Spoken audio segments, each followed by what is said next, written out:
Welcome back to the 15th episode of Surviving with Celia. Today's guest is Maxx Maxington. Woo! He is a homie, and I forget some of the what you do for a living. We'll get into that after, but first I'm going to mention this is my co-host, Eric Biggs. Woo! Behind the camera, we have JP Boo. Yeah. I like how you clapped for you the loudest. The goddamn magic man. Of course, man. Unsung. If you don't love yourself, no one else will. Okay, but also, as we know, I drink a lot. When did we first meet? It was at Skankfest, right? Skankfest. Okay, that's what I thought. Like, Skankfest, yeah, it was Skankfest, and then I saw you at Creek in the Gate. I'm like, somebody I know! Because I remember you were nice to me. Yeah, you were having you had a good set, and then you left the stage, and then you kind of had a rough experience. I don't know if you were high or something, but you had a panic attack. We brought you to the front of the green room when I sat with you there. That's when we had a whole conversation by the piano, by the green room at Skankfest. And you just sat there and then your homies came and grabbed you. That sounds... Oh, shit. Wait, no, that would have been last year when I did the acid. Wait, no, it wasn't last year. It was the year before that. It was the first time you was the over first there. Time I was there? First time in Vegas. I don't remember taking shrooms or acid. No, you just had a... you just had a panic I just attack. freaked out. I say you could freak out without drugs. You just freaked out because you know how that hallway got. I know, but I don't remember that. So it's I have low barely self-esteem. people barely remember that. People barely remember Skankfest. That is true. It's ridiculous. I know people that have done entire sets at Skankfest, and people go congratulate, good job, and they just say they shake their head because they were drunk as fuck on stage. Yeah. Yeah, the only reason they have Which back is crazy to me. Yeah. That's crazy to me. Like I just found out what premise, setup, and punchline are. Let's judge the new comic, right? You know, I'm fucking 6 years in. I got a hot 3.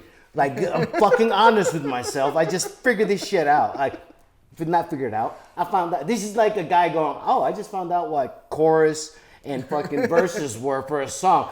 Now I can write a song. No, you just found out the structure. Yeah. That's me, all right? Just found that out. And I get to sit here and watch people that feel bad for themselves after killing because they just didn't get enough laughs. Not no laughs, enough. That is the thing, Oh, though. shit. Now I'm starting to remember. The people before me, I think, did better. And I felt like I brought the energy down. You. They're not you. So I don't... know, it's I'm fucking cool. There's a real You thing, have people coming up to you and saying, I like how you did this joke instead of that one from before. Like, the level of I got to pay attention to a person to know their jokes. That's true. And I didn't realize that until like 5 years in. But like, no, the first time somebody says like, it's like, oh my God. It makes me mad because people say the abortion jokes, but it's miscarriage jokes. Yeah. But then I forgot the coat hanger joke is technically an abortion joke. And then instead of going like, thank you for even remembering me, you're like, let me correct you on what you were supposed to say to me when you were complimenting me, sir. Yeah.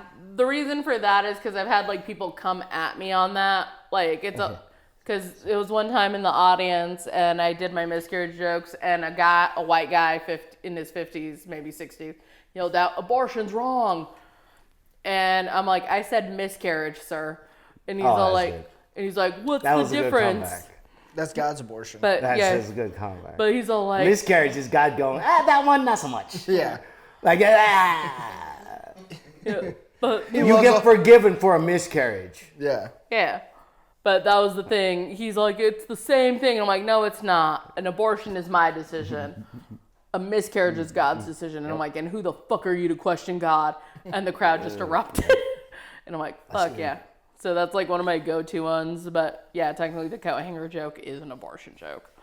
And that is like one of my first couple of jokes, depending on the set I do. I have rape jokes now. They're going very well. Sorry. Speaking of abortions, you guys realize that Planned Parenthood is like right next to Roscoe's? Right? Yeah. I have a homeless lady who's the regular across the street from it who judges me because they always miss the Roscoe turn in, the lifts when I take a lift. And then they drop me off at Planned Parenthood. Yeah, that's where I always park.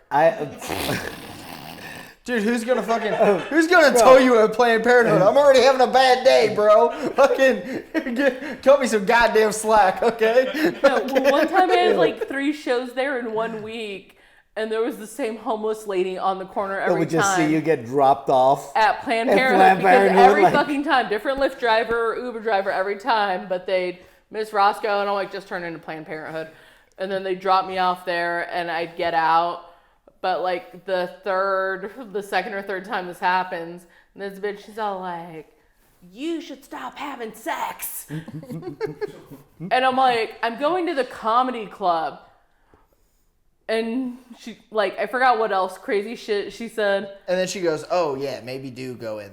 Yeah. No, like, it was a weird argument, but it ended with me yelling at her. And I'm like, at least I can find somebody to dump a load in me, you stupid fucking bitch. You can't find somebody to give you $1 bill. I lost my mind. Before it was Roscoe's, it was a theater. It was still. It was a theater. South, like, it was Santa a Cruz Latino. Theater. It was Santa Cruz Theater, which is pretty cool. Did my first mics there. I actually did my first pay show there, which is fuck yeah, kind of crazy because I was doing a mic there when they were building the Planned Parenthood, and I was like, how convenient. I do mics here. Oh, how convenient. This is both places where dreams go to die. Yeah. Like, oh my God, this is fucking beautiful. And then I sat down and another comic, I'd done psychedelics for the first time. And a comic sat down next to me and just went, you ever come back from a trip and you pick this one? I just finished doing that. So for another human being to say the exact thing I went through, like I almost lost my mind. I was like, what the fuck is going on? And then he went on stage and forgot words. It happens. Yeah, that sounds right. Yeah, that's how high he was. Literally got on stage and forgot words for 5 minutes until the whole, like, 1 minute, and he just went, 5 forgot words. And then just walked off. That's how high he was. Question, I have to ask you guys this. What's up? So, like, have you ever just talked to somebody who was so fucking full of themselves and was, just explaining comedy to you? Mm-hmm. Like, mansplaining, like, even to you. So, just explaining, but, like, over-explaining. Yeah. It's like, this is what you need to know about comedy. Oh, Jesus. Like, and they go off and they're just fucking talking at everybody. Yeah. Or they're, like, questioning your sets. It's like, what? Tell me one of your jokes. I want to hear it. And then there's, like, this is how I'd say it. Shit like that. Yeah. But you deal with that asshole for like an hour, and then he goes up before you and bombs. Just eats a bag of fucking dicks. Yeah. I've never seen that. And then you follow it, and then you go after. Yeah. And you just fucking destroy it, or you at least get laughs, which he didn't get at all. Yeah. I've never seen that archetype of person be funny. Yeah. No. Like, never once have I seen the guy that comes up and gives me all of his pointers, then be funny. Never once. I know. Not once. Like, there's some really killer comics. The only comics that have helped me it wasn't even like that. They've watched me work on a joke for so long, and they're like, "Hey man, why don't you do this?" And they instantly and you're like, "What the hell?" And they're like, "Nah, I was." Just like a slight suggestion you or a tag. gotta give the man the opportunity to do it. And after which is funny because when like I got cool friends and when they realized I wasn't gonna go anywhere, I was just bombing for 3 years, 4 years. But they were too polite to say anything? No.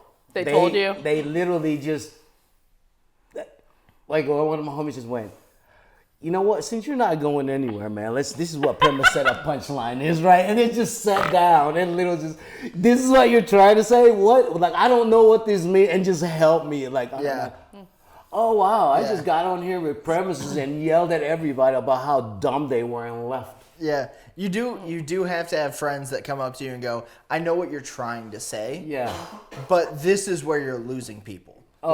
You got to have those type of people in your life and I've been very lucky that I've like found my crew of guys. It's the coolest thing to have those people because there's no lies told in that little group. Yeah. There's not one. If you are hacked, you're gonna get called out before you even make it. Oh yeah. Or make it to what next? Like they already know. Yeah. Like I've been through this thought process, and they're like watching you go through it. Yeah. And you're like, and as soon as you know when you fuck up and you're a hack or whatever, you walk by, you're like, they're not even looking at you. Yeah. Like, oh man, I kind of knew that. Now I get all in my head, and that was. Yeah. You started here in Austin though? Yeah. Okay. I started up north on Pelina. I started my first mics there, but fuck yeah! I actually came here as soon as I could. Yeah, I love the Killeen. Like the northern scene is still really fucking good. They got some good guys, man. I love the veteran show that happens out there. Yeah, I think it's Alex Cummings. Alex something. Yeah, Alex. I know it starts with a C. Yeah, Cunningham. Cunningham. That's Alex Cunningham. Yeah, him and his girl they run a couple of shows. Yeah, very, very funny comic. I felt bad because I did the show there, and like two veterans and their wives came up to me. It's like, that wasn't real, was it? Well, like a lot of veterans came up. It's like, thank you for talking about the suicide shit. Yeah. And then like a wife and like two guys. It's like, you're in a good place right now, right? You're safe. It's all like, are you okay? And I'm like, this man has probably watched his friend blown up in front of him. And he's comforting me. And then like the wife, she's crying. She's like, I'm so sorry that happened to you. And she's crying. And I'm like, it happened to me. Why am I comforting you? But like, weird. It was really sweet. And I was so flattered. And then the same thing happened in El Paso as a firefighter. I did my set, and he came up to me. It was, do you know Josh Castro? Yeah. It was one of his friends, but, like, he came up and, like, essentially said, it's all like, I'm a fireman. I've pulled people with 3rd and 1st degree burns out of a burning building. Your set was more upsetting than that. And I felt proud. But at the same time, I'm like, okay, he's gonna tell me to quit comedy, and then he's like, it's like that's a good call. Like if your set is that bad and you're making people laugh. Well, dude, so many people tell me like, I know I can write, but like, I don't want to do clean comedy. Because that's not my life. Just be you. Like, if you grow up in the trenches and, like, or live in a cave for your whole life, and everybody's like, if you be clean, people would like you more. And I'm just like, I want to go back to my cave. Yeah. Shit like that. I look at more... It's easier to be yourself. Yeah. Authenticity. Like, you wake up and you're you. Like if somebody catches you on, I caught him on a bad day or on a good day or whatever, you're still you. Yeah. Like that they meet when they show up to the club. Yeah. Like that level of consistency only comes with you being truly you. Yeah. And trust me, I was 40 when I realized like everything up until 40 was fake. Yeah. Yeah. I do think comedy is something you have to be authentic. No, you can't. Like, bro, you can't. I learned that watching actors. I judged actors very harshly until, like, psychologically speaking, according to science, you cannot fake emotion. Yeah. Yeah. An actor that's a good actor, they're sad in that it's not fake. Yeah. And then they get out of there. And then go back and hang out with their wife and hopefully get out of that depressive state. Yeah. And then like I didn't realize that those weren't fake. Like you can't fake that. And you can tell when you watch a show and it's not good, you're like, the fuck? Yeah. Yeah. Like did you see somebody not brag or whatever? Yeah. And then you see really good actors and you're like, what the fuck's going on? Like this dude immediately went into the scene while talking to you. Yeah. And somebody went action and they're just... yeah. Like, you didn't even know that something changed. You just realized that they're not talking to you anymore and they're in the scene. And they know that the camera is at whatever angle that's not going to catch you and they don't fucking care. Like, they're literally... They said action. I'm like, what the fuck's happening right now? It kind of reminds me of different Mexican soap operas because, like, you can tell the ones where, like, they're all just taught and they have no skill. And they're just, like, they just get louder, if that makes sense, during an emotional scene. Yeah, like, they just get louder. Yeah, like, that's but then that's there's the only like, way to express anger is with volume, right? Like. But then there's other telenovelas that like, oh shit, there's like 1 or 3 bitches in one that are like, this motherfucker's talented. It's crazy when you can it. watch something without and not know the language, but get the emotion that they're trying to. Me and my sister used to play this game because our Spanish sucks. Like, hers is better than mine, but we'd either watch like Spanish or French. We'd like watch foreign films, but we'd have the subtitles off and we'd watch it and we would just make up shit. It was kind of like an improv thing, which is funny because she's starting to like comedy. It means a lot. Oh my God, I want to show off my joke book. Okay, I know this is stupid, but I'm doing it. So my sister Sarah, who they have foreigners that do that, but with American language. Like they have entire guys that have like sing, and you think it's English, and you listen, you're like, oh no, it's just gibberish. They're just making American sounding sounds.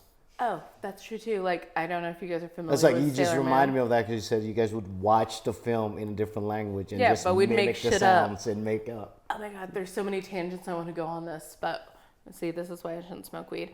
But also, I just want to show this off. See? Pretty. It's good. a joke book. My sister made it by hand, and she drew a little killer whale in it. So shout out to Sarah. Thank you. Okay. She's not going to watch this. Hey, and she made something for you. I think that's better than her going like, I watched your show.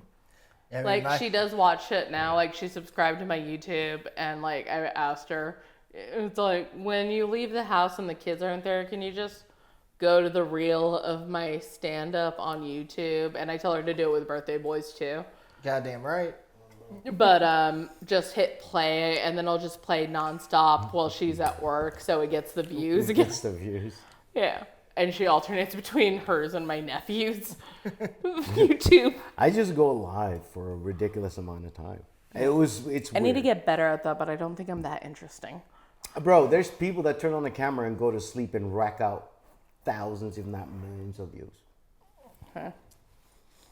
See, I talk in my sleep.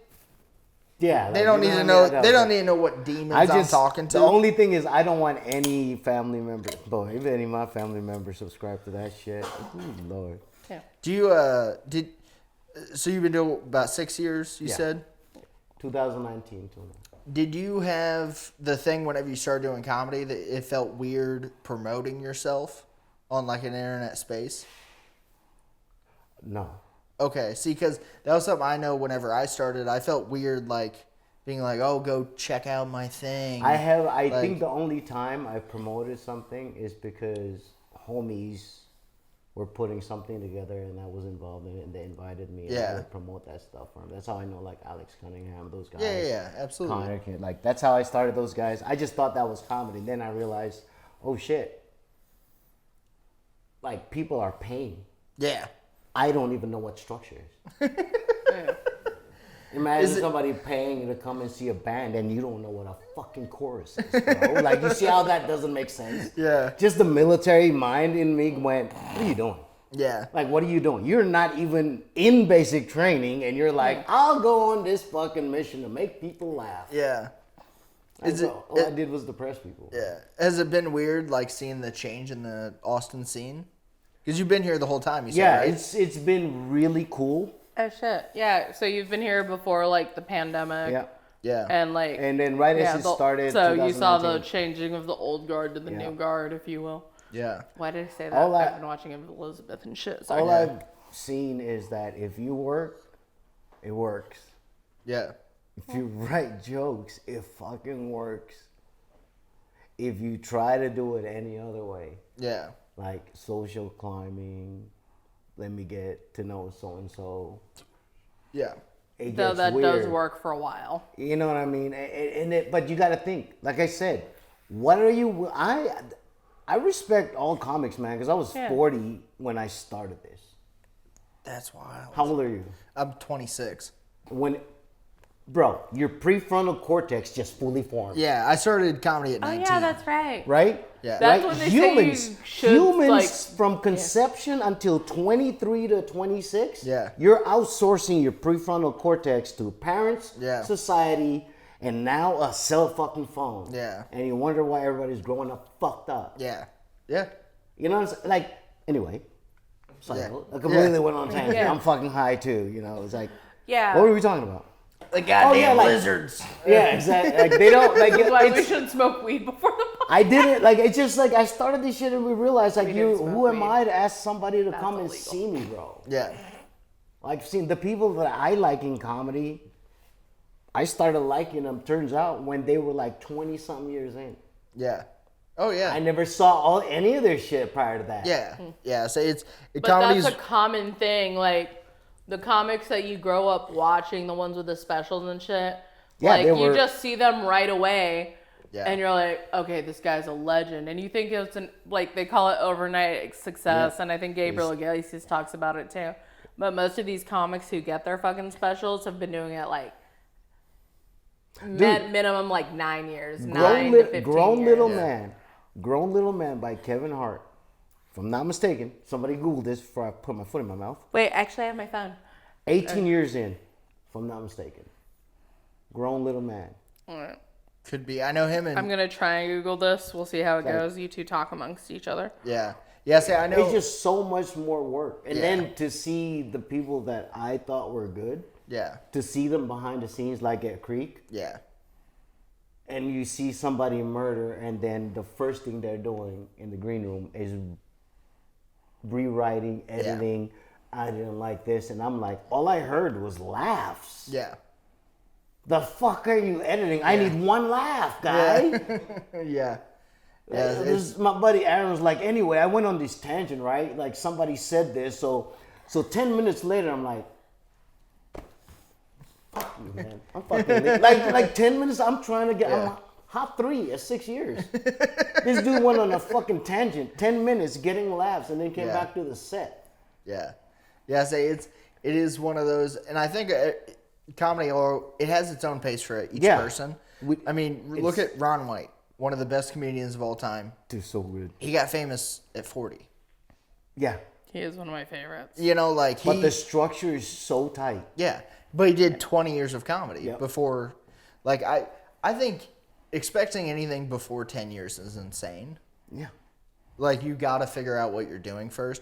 Shane Gillis is the biggest guy in the world right now. His first special was at like his 10, 11 year mark. Bro, 3 years ago, they thought Shane Gillis wasn't going to have a career. Yeah, yeah, exactly. Like, And that same fucking place. And he's in like the now same- in my top 5 too. Yeah, the and more the I same, watch him. the same yeah. people that have we canceled him, the same people yeah, have him on their ads and he's Yeah. on their show. yeah, yep, yeah. It's very interesting.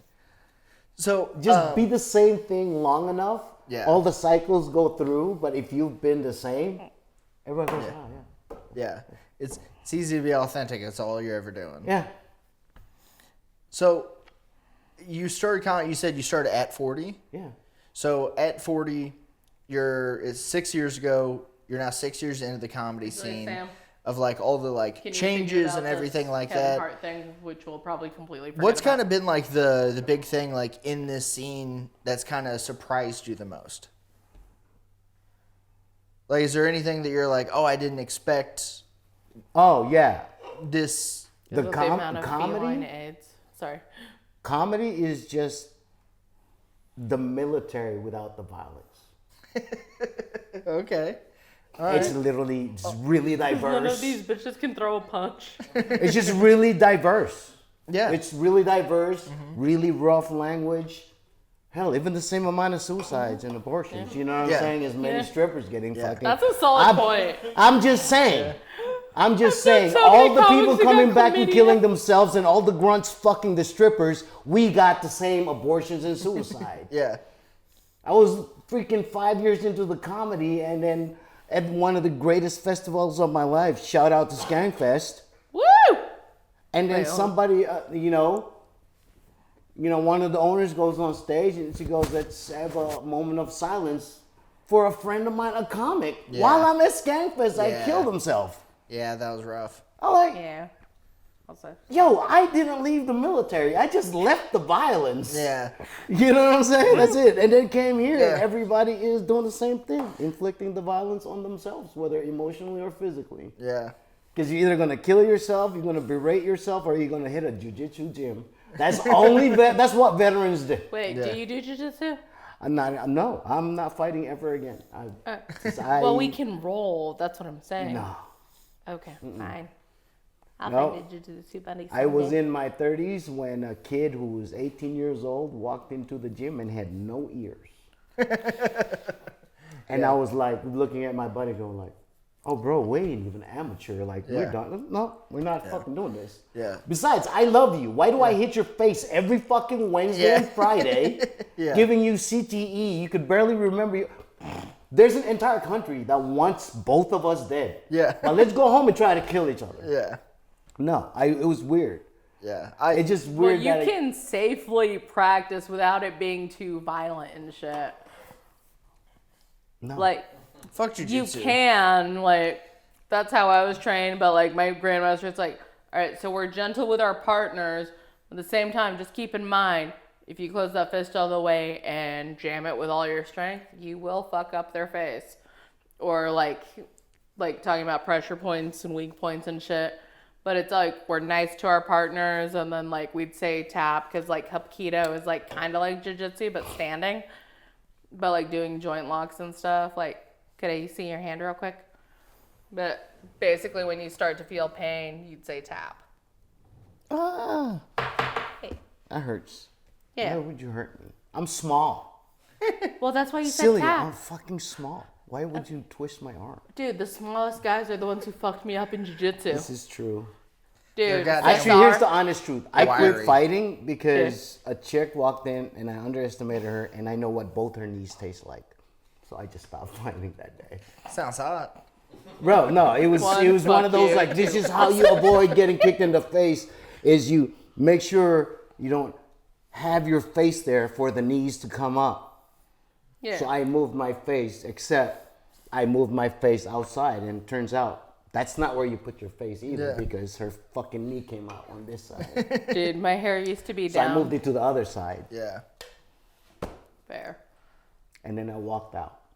Like, that's it. I'm not fighting anymore. Yeah. Like, Also, we did get a note from our live studio audience. Kevin Hart was 11 years in. 11, still. Still. Okay. Yeah. Still the same point. Like, That's over 10. It takes Yeah. a long time. Yeah, like, Over about 10. like 9 to 15. But like Yeah. minimum 10 normally. And Yeah. now we got to look at,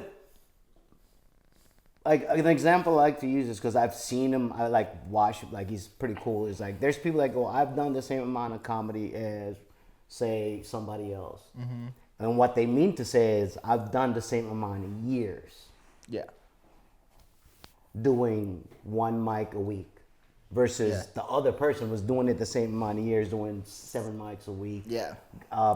Writing for somebody else, Yeah. sitting with another group, going to another city, and testing the bit. Do you have as somebody that's been around the scene for, like, seeing it come up and everything, do you have anybody that you would, like, put out as, like, this is the person to watch? Fucking Mike Eaton. Fuck yeah. Mike Eaton is fucking Eaton. so that dude I was always a big fan of his, like, just seeing him around clubs and stuff. Bro. But me and the wife went out to the Are You Garbage live podcast, Yeah. and he opened for him. Fucking murdered, dude. I watched Mike. Fucking murdered. I watched Mike write a bit. Go check it out. He has a bit about Harriet Tubman.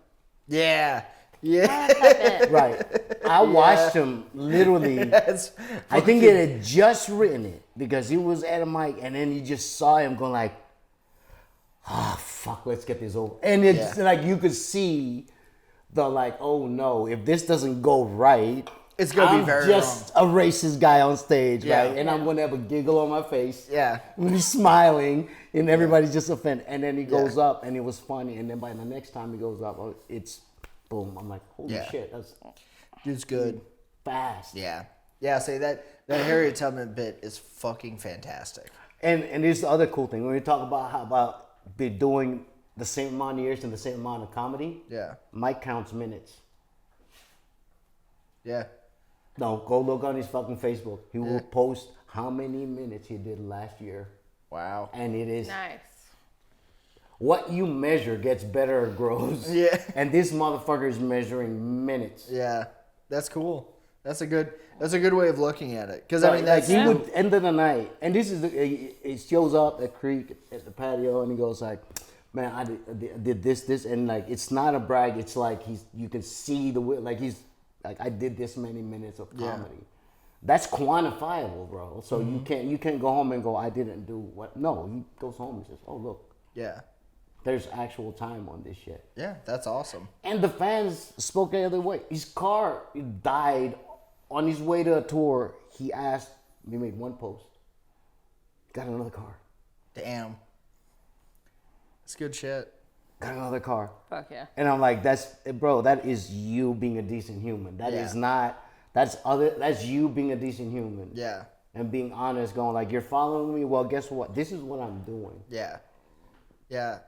Yeah, so he's good. It warrants as much as anybody wants to say Mike should fucking stop drinking. Well, because Mike is like, but you can't tell somebody to stop doing what he's already really successful and he keeps doing. Yeah.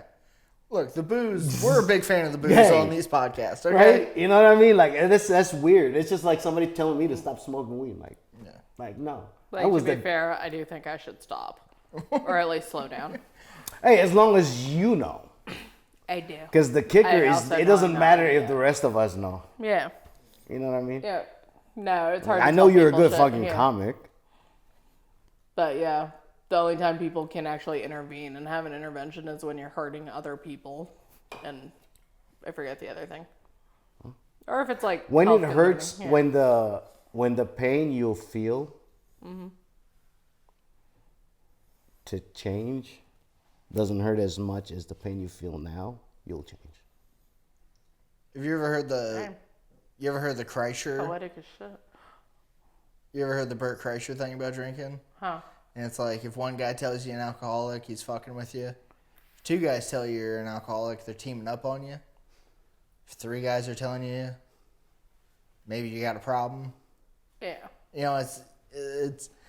Yeah, I got, again, like I said, I got no room. I was a raging fucking alcoholic. At 40, I stopped drinking. Yeah. I became a comic. Because it was 8 a.m. I was on my way to see my mother for the first time in over 10 years. Damn. And I was sitting there and I was 2 Tanquerays in. And I'm like, and you know those little bottles, right? Yeah. You know what I'm talking about. Yeah. Like 93 proof. Yeah. 2. They're like the 99 shots, right? Yeah. Yeah. Okay. And I was just sitting there and I went, it's fucking 8 a.m. All right, said, hold up. Hey, give me a minute. And I sat in there, took out a piece of paper and went, when was alcohol a net positive in my life? And the coolest thing was I was in the military for over 2 decades. So your entire life is documented. Yeah. So I pulled that shit out. Not one time. In over 25 years of drinking, not one time. That was the last drink I had. Those were the last 2 drinks I had. That's awesome. That's very cool to be able to just stop. Yeah, like it was not even like, oh man, no, it was the next day I stopped. Are you a meetings guy? No. I just stopped. And Dude, the meetings are depressing. Yeah, it's like comics going like, oh yeah, you got touched. Well, 5 people touched me. You know what I'm saying? That's it. Yeah. Like, oh, your life was rough. Well, guess what? Yeah. You know, it's like every comic skit, the whole Dave Half-Baked thing. Yeah. It's everything. It's like everyone. Like I went to like one meeting. You know why? Because the judge said, "Look, man, I had a security clearance to maintain." The judge said, "Oh, fuck said you go to jail, you lose shit like that." Yeah. So I went to the meeting, and the first thing it was just, first off, let me admit that I'm an alcoholic, and then tell you about the worst parts of my life that drove me to stop doing it. But what I'm really doing is reminiscing on how good that felt. Yeah. And then looking at other people who can kind of go like, oh shit, my life ain't that bad. Yeah. And you're getting a hit. Yeah. You replace the alcohol. Yeah. I'm not saying life's an addiction. We replaced it with fucking stage time. I fucking replaced it with stage time. Because everything that I want to say, if I say it on the street, they'll throw me in jail. Like, you know, this is fucking crazy. Like, but it's crazy because America is, bro. This place is too fucking awesome. I met everybody that I met. I came here as an adult. Everybody I know, growing up, okay, all they talk about is coming to America. Then I came here and became a soldier and went to all those other countries, and all they talk about is coming to America. Where'd you grow up at? South Pacific. Oh, okay. Yeah. I'm 100% Asian. I know I look like this, not black. All the blues, none of the rhythm, bro. I'm a fucking island boy. I'm a fucking island boy. That's awesome. You know, and I'm slow at comedy because there's no light bulb. You know, you gotta rub sticks to light the fire. That's how fucking this. I remember getting electricity growing up. You know what I mean? God damn. Yeah, like that's. It's that the 70s and the 80s. Just go back 10 more years in America, and that's kind of like. Oh shit. There's no electricity. It was weird. There's governments from different countries interfering and trying to take over this little spot because of where it's located. Yeah. Trying to form bases, stuff like that. Can't really talk about it because there's only 18,000 of us in the world. Damn. You catch my drift? Yeah. It's a small town. Yeah. My peers that I went to school with, they're government officials. Yeah. Kind of hard to talk shit. Yeah. Because we have freedom of speech. They don't. Yeah. And they know where my mother lives. Yeah. Shit. I told a joke on fucking line, and my family called me and told me to take it down. They're like, I have freedom of speech. And they're like, yeah, you do. Yeah. What? I don't know if you've seen the stuff that's been going on with the comics over in India. Oh, dude. That's kind of something they've been talking about, where they're like, and Akash Singh, I'm a big fan of him, Dude, and he's like, I'll talk about this because these comics can't. Yeah. And he's like, because their whole family's there. Yeah. So like I can come out and I can say stuff because like me and my wife, we live here. It got weird. It got weird. I again, like I said, I stream as much. The last 2 days had another obligation, but I stream almost every day. Yeah. If not every day, more than once. Bro, there's a kid about 22-year-old kid. We say kid. Outside of this country, 22 is a grown-ass man. Yeah, it's an adult. And then there was like, what do you mean? Well, Amir lives in Iran. Yeah. Runs a bakery full-time. Yeah. And because he is the oldest dude, sister's getting married. So now he has to go out and hustle for money to pay for that wedding. Because, you know, we're like, us brown people, when we get married, you're marrying a family homie. You know what I'm saying? And you got to show off some kind of way. And they do this. So he does all that, and then he goes, on my stream, he goes like, man, I really enjoy rapping, and I really like it. I'm like, fuck it, man, like record, let me know, whatever. Rapping is illegal in Iran. His homie got his head chopped off for dropping an album. Really? Oh, shit. Yeah, but you want a bitch because you got bumped at a mic. Nah, homie, I'm grateful. I will sit here and Lucky Duck till fucking 1:59 and do 1 minute just because I can. Yeah. Because there's a homie that can't drop bars because his ops is not other rappers. It's the state. Yeah. That's wild. But I'm high. Don't listen to me. You know what I'm saying? That's fair. I'm also high, but since you brought that up, we're not high. Weed's illegal. But No. I've said that twice. Weed is illegal. Texas hemp. According to the 2018 Farm Bill, no. Humans think that a plant is going to obey a piece of paper. Hey, let's legalize hemp. Weed is illegal. You find me a scientist that can separate those two plants. Wasn't the American flag made out of hemp? Yep. Yeah, the original was, yeah. Yeah. Like the cop pulls me over. Smells like marijuana in here. I'm like, no. Smells like a person smoked marijuana in here. Let's be right with these legal terms, sir. Yeah. Shit, but I need bail money. That's what I'm saying. Like I need fucking bond money because turns out you can be right or at peace, but not both. Yeah. Yeah, before I forget, also, I am focused on it because what you were talking about, I forget his name. I think it was in Afghanistan, but there was a comic who got executed for making fun of the government. Yeah. But as they were taking him out, they let him out with guns, and I think they hung him or shot him. I don't remember which. but he was heckling the guards the whole fucking time.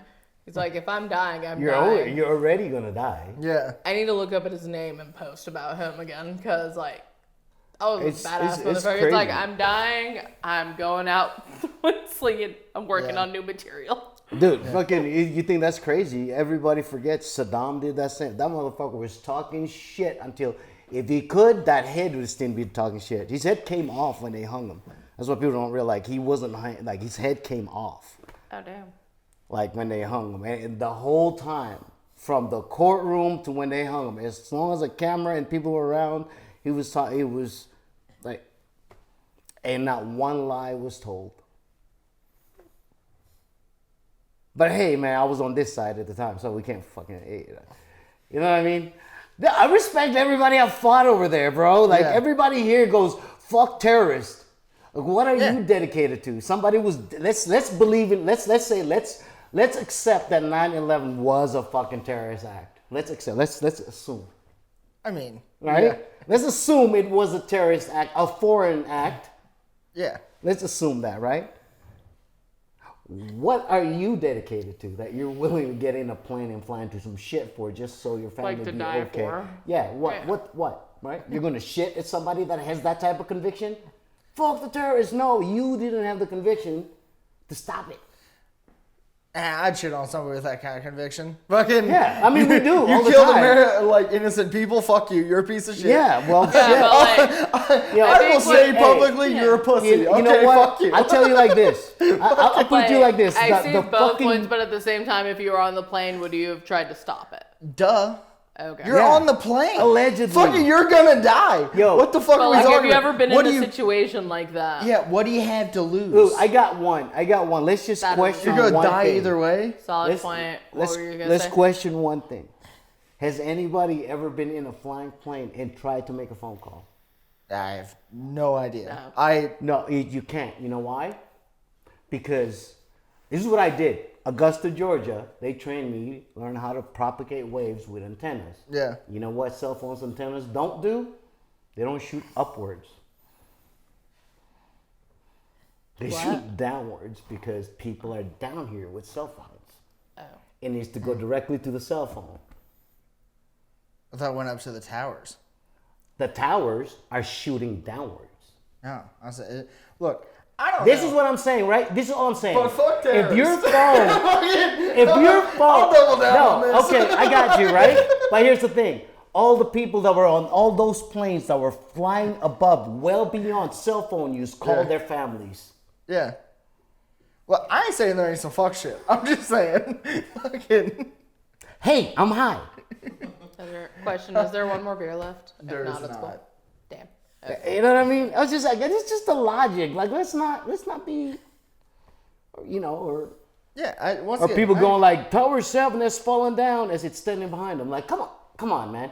BBC, at least get it right. At least wait until the shit happens before you go with the script. Yeah. The script said, it's not your time yet. When it goes down, start the broadcast. Yeah. Hey, once again, I don't know. I'm high. That's all I'm saying. And I'm not suicidal. I just want to throw that out there. Good dude. All right, so I'll ask you this. What do you think was the hardest thing in your life you had to survive?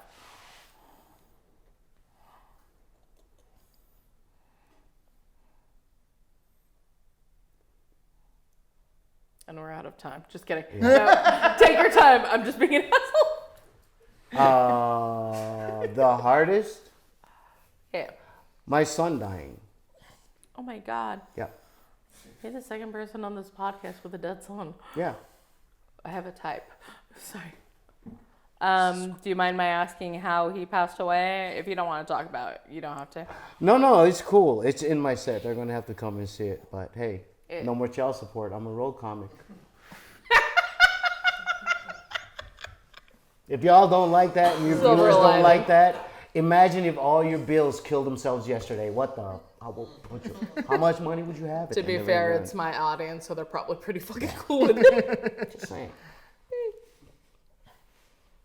in 2032, you might see that on the set. That's coming out.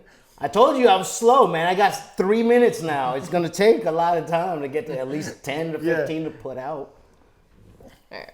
Also, because we are all not inebriated, do you have a survival situation for us? No, not this week. Not this week? No. Damn. Yeah. Sometimes we do that. Do you have one, Eric? I can't think of one off the top of my head. I'm not gonna lie. All right, picture it. Sicily, 1922. Sorry.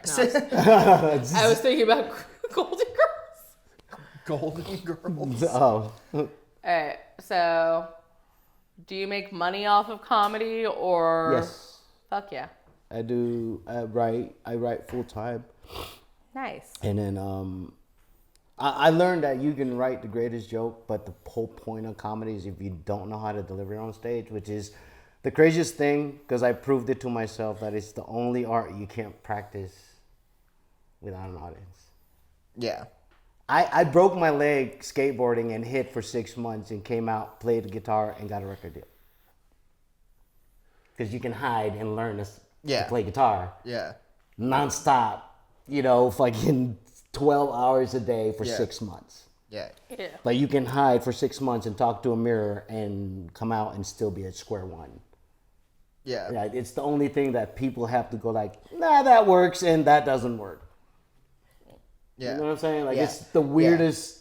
Comedy you have to have I a had to crowd. prove it to myself because somebody said, "No, yeah, it's something you couldn't do." I'm like, okay, well, what's this? Yeah. Yeah, I came out and music's the only thing that took off. But comedy went, you are back to step -1 right now, like, because you didn't go to a mic. Yeah. What all music do you do? Blues. Okay. Lots of blues. What all instruments? Guitar, bass, keyboards, but mainly I play blues guitar. Hell yeah. Hell yeah. So it's pretty fun. Yeah, I've always been very jealous of musicians because I feel like it's way more fun than it's way cooler than doing comedy.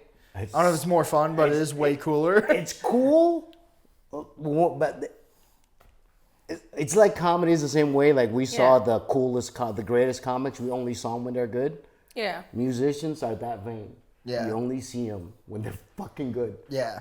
You don't see him kicking himself in the ass because he missed one note. You know what I'm saying? Yeah. Like there's just go to Friends on a Sunday night, bro. Like everybody you hear on the radio or any streaming service, just go to Friends Bar. Okay. On 6th Street on a Sunday night. There's 12 guitarists in there and musicians that are better than everybody you can hear. Damn. One of them used to be a comic, Brad Brockman. He's a blues singer now, which is crazy. Amazing voice. Hell yeah. Nice. I will ask this. Julian Madrid was also another comic that was a fucking rock star. Yeah. Like, Both those names sound familiar. Like, how but the like, hell, bro? Like, leave some pussy for us, bro. You can't be the lead guitarist, lead singer of a fucking popping band, and murder on Kill Tony. Yeah. And, like, Pick one. pick one, bro. Like, this. Then he got married. I'm like, yes. I will say, Kill Tony to get me laid twice. It's crazy. Like, right after my sets. It was by accident. Go Red Band. go Red Boy. In the red band. Giving hope. No, I remember after the Roseanne episode, a dude is like, do you want to go to a strip club? And we went, and it was 45 minutes till close, and this asshole orders a bottle of vodka. Which, I love him. Love you, love Mike Lama. Shout out. But we were there, and I brought my awkward, shy friend at the time. I won't name him, because I know he'll get all pissy about it. Yeah. But he comes with us, and like he's like, what do I do? And I handed him like 20 in ones, and I'm all like, you show her some fucking respect. I do love strip clubs so much. And actually, I went to my first strip club before I came to Austin. And it's funny because we talked about this the last time, like with John Cartman on the episode, about how my birthday, like my leaving party was like 3 weeks. Yeah. Again, that wasn't on purpose. Like, I had it scheduled. It was at Woodshed, and I guess that was like one of the nights they made the most money too. Yeah. Because a lot of comics came out, and I had my lineup, and I was headlining. And then it was funny because that night I'm like, I can't get drunk. Everybody's like, let me buy you a shot. Let me get you this. I'm like, no, I need to be sober for my set. And then, like, once we started getting closer to the set, I'm like, all right, I'm 5 minutes away. And then I did drink. And then I think, about 30 minutes. And this drunk-ass dude comes up, and he's like, I wanna do it. And I was, like, drunk enough. Also, I smoked a little weed. So I'm like, fuck it, I want to see how this goes. And I handed him the mic, and I went to the bar, and I'm like, I'll take the free drinks now. And then my friend Nathan, who was hosting, he, like, finally got the dude off the stage, like, 20 minutes later. Jesus. But, like, after that, a lot of comics missed that. So the next day, more people were buying me shots and drinks. And then the day after, like, it turned into a whole thing. But also, I had extra money because my grandma left me a little bit of money when she died. So I'm like, I've never been to a strip club. I want to go to a strip club. So I asked my best friend, David Kays. And then our gay friend, who's also a comic, Ray Earl, who is a brilliant comic. He lives in Las Vegas. Check him out if you get a chance. But what I love about Ray Earl, he's gay as shit. But I'm telling the Kays about this. And Ray from the corner is like, I could look at some pussy. So I'm like, what better way to leave Austin than to go to a strip club with my best friend and a gay man? Yeah. And then, like, other comics heard us talking about it, and they sort of like, can we come too? Like, the point is, like, it just turned into a week long of festivities. Yeah. But for the strip club, like, I did ask my friend Aldo Campagna, who lives in New York now, and he's also a brilliant comic. He crushed at Vulcan last week. But, he was 19 at the time, and he's seen one vagina in his life. I'm like, you know what? Let's treat the boy. So I go up, and I'm like, do you want to go to a strip club next week? He's like, yeah. Ray Earl didn't end up showing up, but it was me and 17 comics who rolled into the strip club. And this one girl who I was good friends with, but we're not friends anymore. And, like, I didn't invite her because I knew she wouldn't enjoy it. And I was right. She just stood in the corner like a serial killer and just mean mugged everybody with a better body.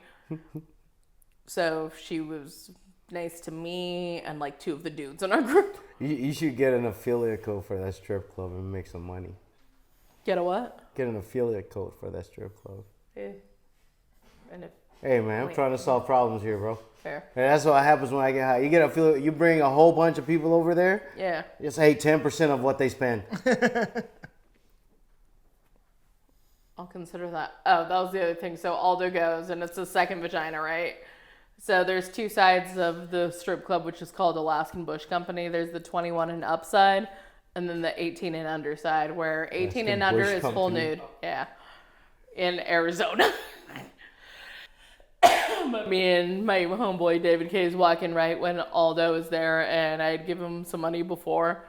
But again, he's 19 and he has an underbite. And, like, he looked like one of the cartoon dogs or wolves, like, you know, when the sexy girl walks out on the stage and the wolf, like, his jaw drops down. It's like, oh, God. Yeah. And they hit themselves with the hammer. But, like, this happens. But, like, I didn't notice his underbite until we walked in and the girl removed her panties. And he's just like... And then I feel bad because, like, I guess his girlfriend at the time got mad at him. And I forgot about this and I talked about it on stage when I was doing his show and his mom was in the audience. He's like, yeah, my mom's here. Yeah, I get weird at strip clubs. I'm like, go. Like, I don't know. I just, probably because I have a daughter. You want to save I get that. Yeah, and, right? Like, you know what? Like, I'm retired. I got adult money now. Like, I don't have enough money to save all these ones. Yeah. Like, for one or two. And then I try and be respectful too. I swear to God, I could save her. Yeah. But, like, normally when I'm getting a lap dance, like, because, like, it's rude to grab their tits and, like, their vagina and shit while they're giving you a lap dance. So I'm all like, waist, thigh. But, like, I always have the checkpoints, like, when they're, like, grinding up against me. It's all like, all right, thigh, like mid-thigh, waist, like, right in between the boobs and the, you know, the other good bits.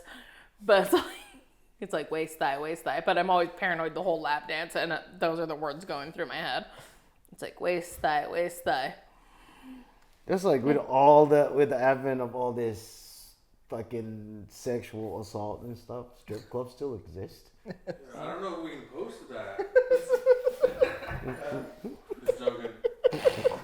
Really? That's a line? on all the That's fucking perfect. episodes. That's fucking perfect. There you go. The only one that matters. That's gonna be memed. I don't know if we could post that. That's gonna be it. Right. That's it. We're probably gonna post it. Okay. We'll play it by Clip ear. that. Is that how you do it? But you'll edit it later. Yeah. All right. Yeah, we'll clip it. But so we do have about 5 minutes left. Well, probably less now. So this episode's gonna come out in May, correct?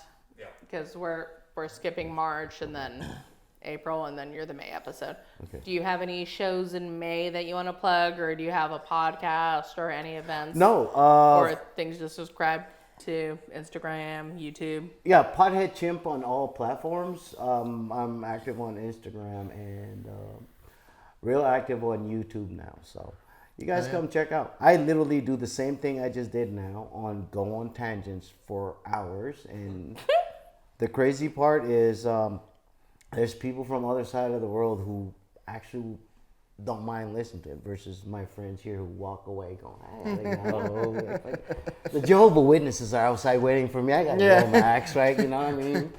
It does make me laugh. Like, U.S. is one of my biggest audience, but the other biggest audience are Canada, the U.K., and Australia. Yeah. Well, I was Germany, and then they legalized weed there last year, and that group blew Fuck up yeah. because it's 3 plants per household. Oh, wow. And they're growing indoor. Now imagine German ingenuity going into weed. Yeah. That good old Hitler Kush, bro. They are a very Makes you efficient wanna, people. dude. We go get a gas chamber for a different purpose now. Like, yeah, no, like, historically, very efficient. Like, with things they didn't want in their country, and, like, they're the best at recycling and garbage. I guess they charge you for garbage, so most people recycle to save themselves money and shit. This is That came out weird. dude.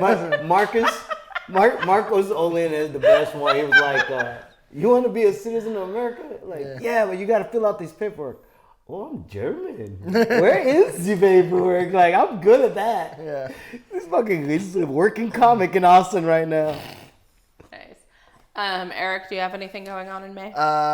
Biggest thing, Eric Biggs Comedy. All my stuff is on Instagram. Anything I got going on will be promoted there. Of course, check out Birthday Boys podcast.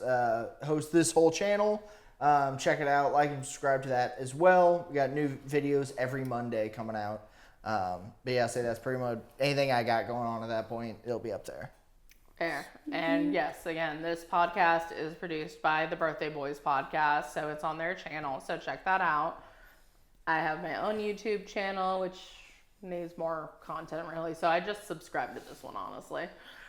But, yeah, just Google Celia Contreras, and it's the Day of the Dead face. Otherwise, on Instagram, I'm Celia_A_Gram, Gram, and Celia is spelled CELIA. But thank you, guys. This has been a great episode. Thank you for being on Thank you it. so Yeah. much. Yeah. Thank you. Thank you, man. It's fun to meet you guys. All right. Yeah. Boom.